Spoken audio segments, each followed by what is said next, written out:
With that, let's shift our attention now. In the chilling case of journalistic violence, Bijapur journalist Mukesh Chandrasekhar, missing since the 1st of January, was found dead. His body was discovered in a septic tank at a contractor's property, triggering widespread outrage among the Bastar journalists. The FSL team exhumed the body from the tank, confirming the tragic tale of the journalist. Mukesh had previously exposed corruption involving a contractor, with one suspect now in custody in the case. The police have confirmed that the death is a murder and investigations are ongoing. Meanwhile, 3 people have been arrested in connection with the case so far.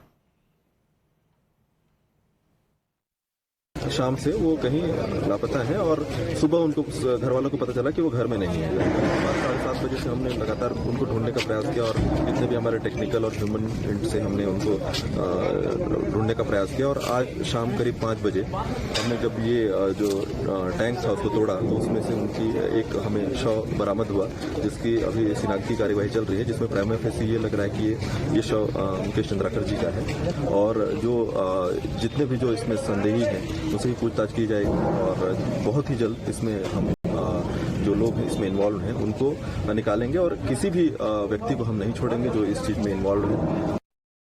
Well, the Chhattisgarh Chief Minister Vishnu Deo Sai has strongly condemned the tragic murder of the journalist Mukesh Chandrasekhar, calling his death a huge loss to both the journalism community and society.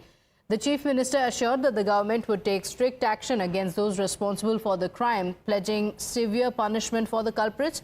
He vowed to ensure the arrest of the criminals at the earliest and extended his heartfelt prayers for the grieving family of Mukesh Chandrasekhar. We have a reaction from the Deputy Chief Minister as well. Listen in. ये जो हत्या हुई है कांग्रेस के नेता सुरेश चंद्राकर के षड्यंत्र के माध्यम से, उसके बाद पुलिस ने त्वरित ही कार्यवाही करते हुए एफआईआर भी दर्ज किया है। 11 सदस्यीय एसआईटी का भी गठन करके तुरंत ही कार्यवाही एसआईटी जांच के लिए उसको आगे बढ़ाया है विषय को। मैं आपको ये कहना चाहता हूं कि हम पूरी कोशिश करके 4 हफ्ते में ही जांच पूरी करके चालान पुटअप करेंगे। तगड़ी कार्यवाही कोर्ट उस पर कर ले, इस तरह से जांच होगी, पूर्ण पुख्ता जांच कराएंगे और उसके बाद स्पीड ट्रायल करा करके सजा दिलाने के लिए पुलिस महकमा पूरा काम करेगा। Now, a war of words has also erupted between the Congress and the BJP over the murder of journalist Mukesh Chandrakar in Chhattisgarh, with the Congress party accusing the BJP of fostering jungle raj in the state, claiming that Mukesh was killed by a contractor whose corruption he had exposed. According to the Congress party, the contractor, angered by Mukesh's reporting, had called him and killed him, burying his body in a septic tank.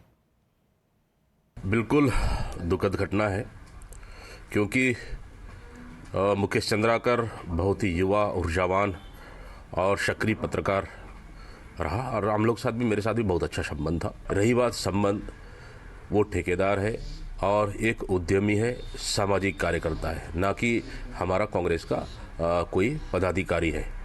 साथ ही अपने ठेकेदारी में शायद किसी मामले को लेकर ये घटना घटी है, लेकिन अगर संबंध वाली बात कहा जाए तो मैं बस्तर का 5 साल सांसद रहा हूँ, 2 बार विधायक रहा हूँ, तो स्वाभाविक सा है बस्तर क्षेत्र के हर जनता के साथ हमारा कहीं न कहीं